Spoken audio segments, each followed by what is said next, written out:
बोलिए गुरुदेव की जय। बोलिए गुरुदेव की जय। गुरु प्यारी साध संगत, आज आपके समक्ष मानव क्या है, मानव के अंदर ऐसी कौन सी विशेषता है जिससे ये चराचर सृष्टि का सरताज कहलाया जाता है, सभी योनियों का मुखिया कहलाया जाता है। रामचरितमानस में गोस्वामी तुलसीदास जी फरमाते हैं कि ये जो हमारा मनुष्य देह है, ये जो मानव तन है, 3.5 हाथ का जो शरीर है, ये देवताओं को भी दुर्लभ है। देवता इस मानव तन के लिए तरसते हैं।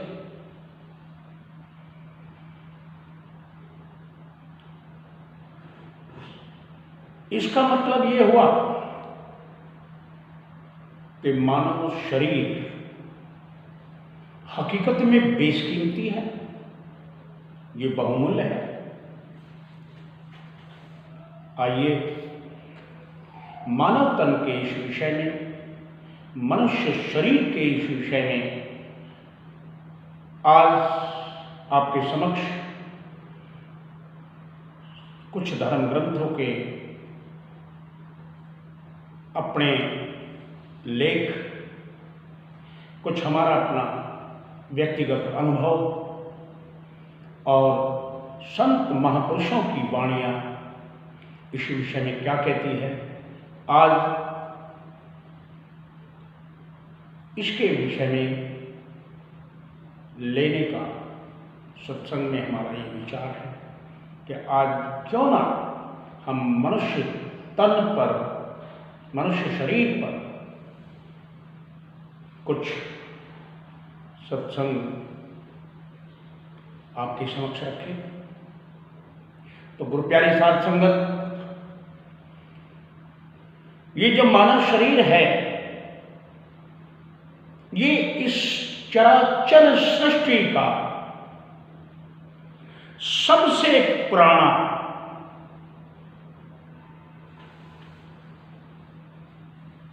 सबसे पुराना, जो इससे पुराना कुछ है ही नहीं।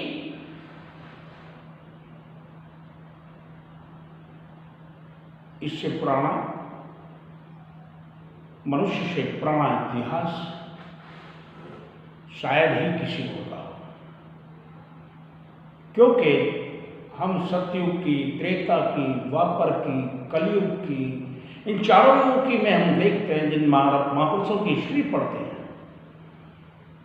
तो उनमें आयु किसी में हो सकता है ज़्यादा हो, किसी में और ज़्यादा हो, किसी में और ज़्यादा हो, लेकिन आज जो हम यहाँ मौजूद है, हमारी आयु अभी 100 वर्ष की आंकी जा रही है। लेकिन आयु में, हमारे कद काठी में थोड़ा बहुत अंतर आ सकता है, लेकिन हमारे इस मानव तन में जो मौजूद 5 ज्ञान इंद्रियां हैं, वो सतयुग में भी थी।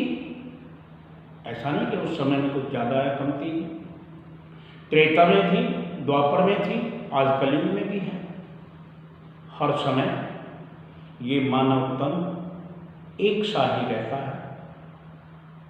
तो ये मानव सबसे पुराना है, और जितने भी धर्म हैं संसार में, जितने धर्म हैं, वो सब बाद में बने हैं। तो परमपिता परमात्मा ने मनुष्य को पैदा किया है। परमपिता परमात्मा ने धर्म पैदा नहीं किए, धर्म मनुष्य ने बनाए। किसके लिए?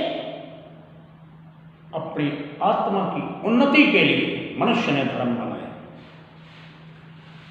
मनुष्य का इस शरीर का जो उद्देश्य, जो लक्ष्य है, वो परम आनंद की प्राप्ति का है। अब देखो, हम थोड़ा सा विचार करते हैं कि ये शरीर में मौजूद आत्मा, जिसका ये घर है, जिसका ये मकान है, मानव शरीर, ये आत्मा बोलती है कि मेरा हाथ है, मेरा नाक है, मेरा, यानी कि आत्मा का है ये। और ये शरीर कैसा है, इसके अंदर क्या क्या राज छुपे हैं, इस विषय में हमारे वेदों के,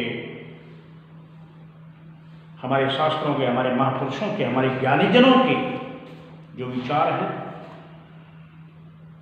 देखिए,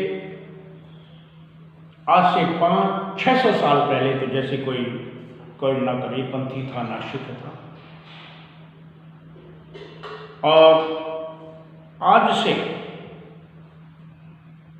1400 साल पहले कोई मुसलमान नहीं था, 2000 साल पहले कोई ईसाई नहीं था, 2500 साल पहले कोई बौद्ध नहीं था, द्वापर से पहले राम कृष्ण जी नहीं थे, और त्रेता से पहले राम नहीं थे। तो ये सब जितने भी धर्म बनाए, मानव ने बनाए, और मानव को किसने बनाया? परमात्मा ने बनाया। परमात्मा ने जो मानव बनाया है, इसका वजूद क्या है, इसका अस्तित्व क्या है, इस पर आज मेरा पुनः आपसे निवेदन है कि इसी पर हम गौर फरमाएंगे। हम कौन हैं? क्या हम शरीर हैं? क्या हम मन हैं? क्या हम चित्त हैं? क्या हम बुद्धि हैं? या मैं एक इंद्रियों का बना हुआ एक पुतला हूं, या इससे अलग कुछ और हूं? मनुष्य का जो अस्तित्व है, मनुष्य का जो वजूद है, वो केवल शारीरिक और मानसिक नहीं है। इसका वजूद आत्मा है। आत्मा की वजह से ये एक्शन में है। इसका वजूद आत्मा है, जो मानव होने का अनुभव करता है।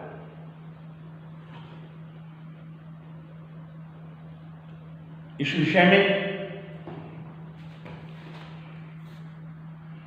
छांदोग्य उपनिषद क्या कहता है? वो कहता है कि परमपिता परमात्मा हमारे शरीर में है, इसीलिए छांदोग्य उपनिषद ने इस शरीर को ब्रह्मपुर भी कहा है। कहते हैं कि ब्रह्म का पुर है, ब्रह्म का नगर है, क्योंकि इस मानव तन के अंतर में मन, बुद्धि, चित्त, अहंकार के अलावा ब्रह्म भी इसके अंदर मौजूद है, पार ब्रह्म भी इसके अंदर मौजूद है। और बात यहीं तक नहीं रुकती। स्वयं परमपिता परमात्मा जो सर्वोपरि सत्ता है, जो महाचैतन्यता का समुद्र है, वो भी इस मानव तन में मौजूद है। वेद कहते हैं, जो पिंडे सो ब्रह्मांडे, जो पिंड के अंदर है ब्रह्मांड में है, जो ब्रह्मांडे सो पिंडे, जो खोजे सो पाए। श्रीमद् भागवत गीता में कृष्ण जी महाराज कहते हैं कि हे अर्जुन, परमात्मा सबके हृदय में वास करता है। परमात्मा सबके अंदर मौजूद है। कबीर साहब ने कहा, सब घट मेरा साइया, सुनी से जना कोई। मेरा साईं सब घटों में विराजमान है। शंकराचार्य जी महाराज, आदि शंकराचार्य महाराज क्या कहते हैं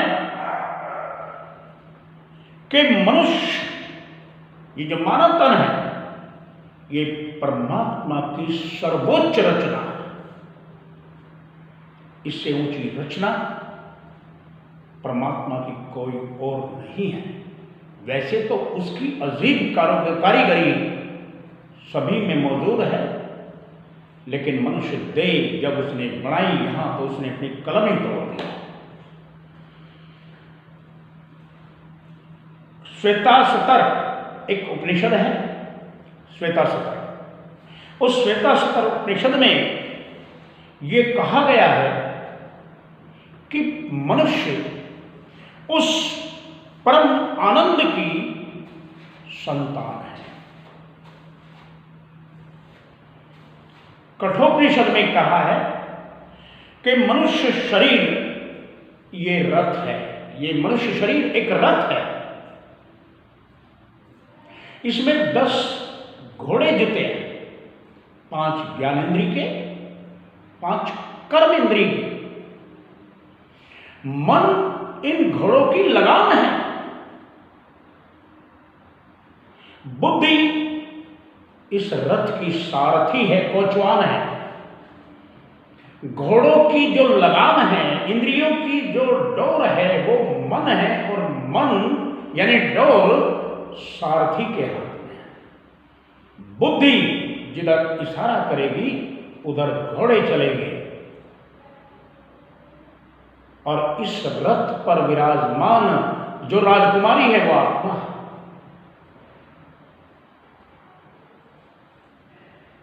राजकुमारी आत्मा है, रथी बुद्धि है, मन लगाम है, और हमारा जो ज्ञानेंद्रिय और 5 कर्मेंद्रिय, ये 10 इसके घोड़े हैं। ये दुनिया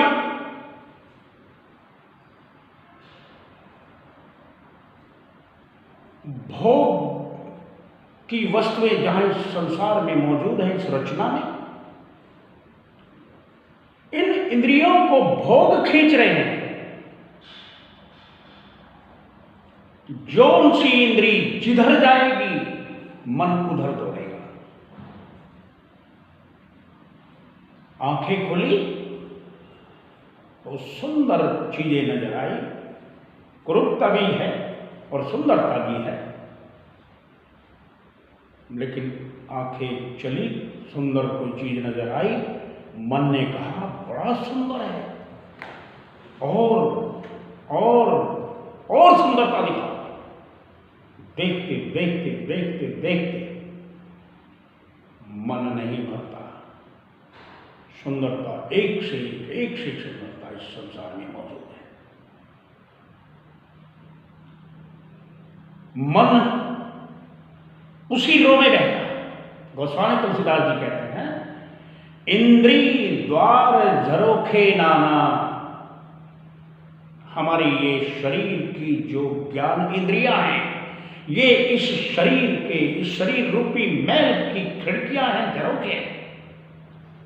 मन इन इंद्रियों के जरिए बाहर दौड़ता है, और ये जो भी इंद्रियां खुलती है, जो भी इंद्रियां इस दुनिया की तरफ खुलती हैं, उधर उसे एक से एक बेहतर रस नजर आता है।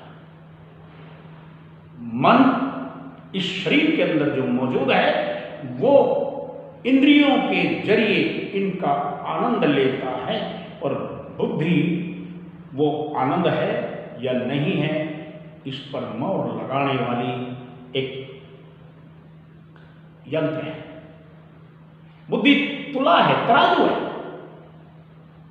आंखों ने जो देखा, कानों ने जो सुना, नासिका ने जो सुना, मुंह जीभ ने जो चखा और स्किन ने, हमारी त्वचा ने जो स्पर्श किया, इन सब को मन के माध्यम से ये बताने वाली, ये ठीक है, ये गलत है, ये हमारे लिए, ये हमारे लिए, ये हमारे लिए नहीं, ये हम नहीं चाहते, इसको रखो, इसको फेंको, इसको निकालो, उसको रखो, इस पर निर्णय देने वाली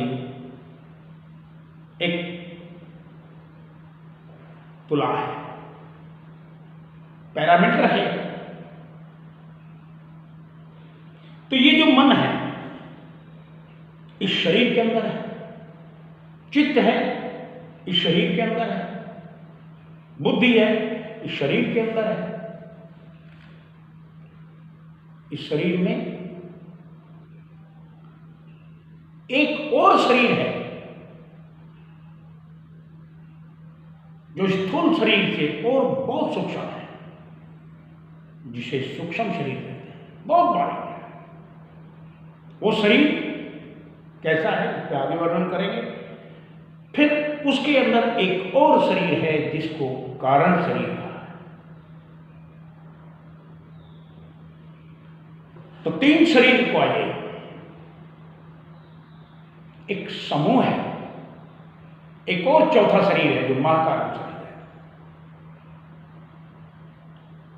एक और शरीर है जो केवल शरीर है। कबीर साहिब के मत के अनुसार 5 शरीरों का, 5 घरों का ये एक बड़ा घर, स्थूल देह जिसे मनुष्य कहा गया है।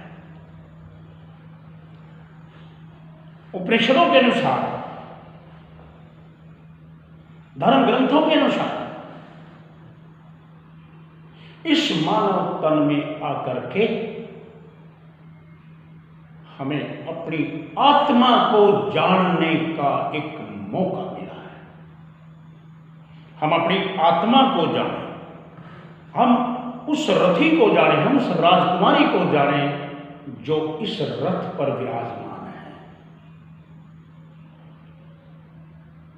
जब हम इस सच को समझने लगेंगे, जब हम इस राजकुमारी को जानने लगेंगे,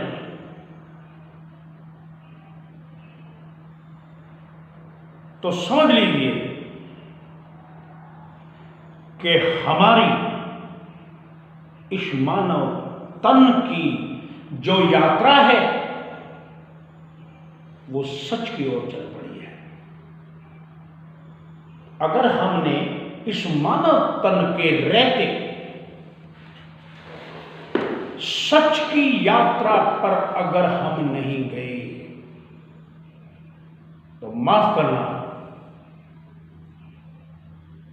हम उसी यात्रा पर चलना जारी रखेंगे जिस यात्रा पर हमारा ये मानव तन में किया हुआ कर्म हमें ले जा रहा है।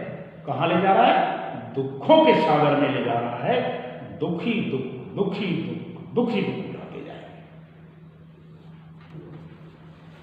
तो ये मानव शरीर बड़ा अजीबोगरीब एक महल है। इसके इस राज को जानने के लिए हमें संतों की सोबत चाहिए। इस मानव जीवन के लक्ष्य को समझने के लिए हमें संतों की सोबत चाहिए। इस मानव जीवन के उद्धार के लिए हमें संतों की सोबत चाहिए। उन संतों के, संत कौन? जो इस मानव शरीर में मौजूद सबसे ऊंचे पद पर पहुंचे हैं। सबसे ऊंचा मुकाम जो है उस पर।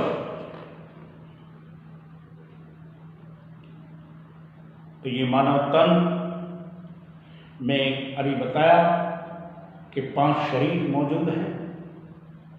इस मानव तन में आत्मा है, मन है, बुद्धि है, चित्त है। इस मानव तन में 5 ज्ञानेंद्रिय हैं, 5 कर्मेंद्रिय हैं। इस मानव तन में ब्रह्म भी है, पारब्रह्म भी है और स्वयं परमात्मा भी मौजूद है।